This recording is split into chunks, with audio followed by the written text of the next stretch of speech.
আজকে ইউটিউবের কতগুলো শর্টকাট কি সম্পর্কে জানবো। কিবোর্ড থেকে যদি স্পেস বার চাপ দিই তাহলে ভিডিও একবার চালু হবে, আরেকবার স্পেস বার চাপ দিলে ভিডিও পজ হবে। সেম কাজটা কিবোর্ডের কে প্রেস করেও করা যায়। যদি একবার কে প্রেস করি তাহলে ভিডিও চালু হবে, আরেকবার কে প্রেস করলে ভিডিও পজ হবে। কিবোর্ড থেকে আপ এরো চাপ দিলে ভিডিওর সাউন্ড ইনক্রিজ হবে এবং ডাউন এরো চাপ দিলে সাউন্ড ডিক্রিজ হবে। এবং যদি সম্পূর্ণ মিউট করতে চাই তাহলে কিবোর্ড থেকে এম প্রেস করলে মিউট হবে। এটা একটু দেখিয়ে দিই। যেন লাভবান হয় সেই জন্য এই যে এম প্রেস করলাম, মিউট হয়ে গেল, আরেকবার এম প্রেস করলে সাউন্ডটা আগের মতো চলে আসবে। যদি কিবোর্ড থেকে রাইট অ্যারো চাপ দিই তাহলে 5 সেকেন্ড করে ফরওয়ার্ড হবে এবং লেফট অ্যারো চাপ দিলে 5 সেকেন্ড করে ব্যাকওয়ার্ডে যাবে। এবং যদি জে প্রেস করি তাহলে 10 সেকেন্ড ব্যাকওয়ার্ডে যাবে। কিবোর্ড থেকে যে দশমিক যদি চাপ দিই তাহলে প্রতি ফ্রেম সামনে আগাবে এবং তার বাম পাশে যে কমা চিহ্নটা আছে এবং এটা যদি চাপ প্রেস করি তাহলে প্রতি ফ্রেম পিছনে যাবে।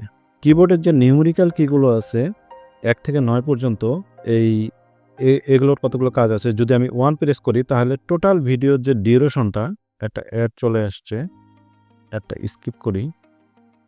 টোটাল ভিডিওর যে ডিউরেশন আছে 16 মিনিট 22 সেকেন্ড, তাহলে সেটার 10% সামনে যাবে। যদি 2 প্রেস করি তাহলে 20%, 3 প্রেস করলে 30%, এভাবে 9 থেকে 90% পর্যন্ত যায়।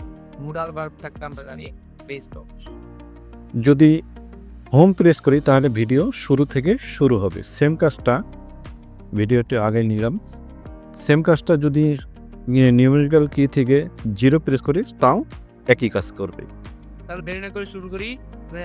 Shift all of it N press করলে নেক্সট ভিডিওতে যাবে। যদি শিফট পি প্রেস করি তাহলে পূর্বের ভিডিওতে ফিরে আসবে। এবং এটা কাজ করবে শুধুমাত্র যদি কোনো প্লেলিস্ট প্লে করেন তাহলে। কিবোর্ড থেকে যদি এক প্রেস করি তাহলে ভিডিও ফুল স্ক্রিন হবে, আরেকবার যদি এক প্রেস করি তাহলে এটা আগের জায়গায় ফিরে আসবে। কিবোর্ডের আই প্রেস করলে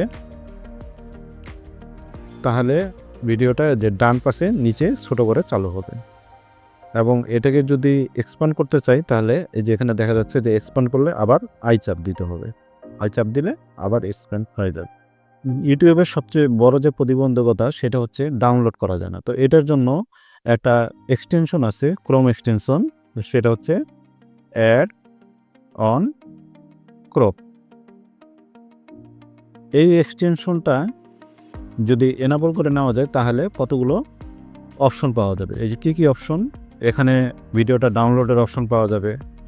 তারপরে এই ভিডিওটা MP3 আকারে ডাউনলোড করতে চাইলে সেটাও করা যাবে। থাম্বনেল ডাউনলোড করা যাবে, সাবটাইটেল অ্যাড করা যাবে এবং একটা যদি স্ক্রিনশট নিতে যান তাহলে স্ক্রিনশট আসবে যে PNG আকারে স্ক্রিনশটটা নেওয়া যাবে।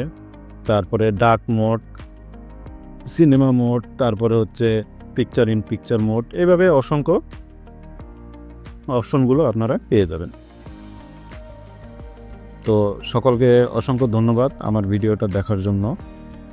সবাই ভালো থাকবেন। আসসালামু আলাইকুম।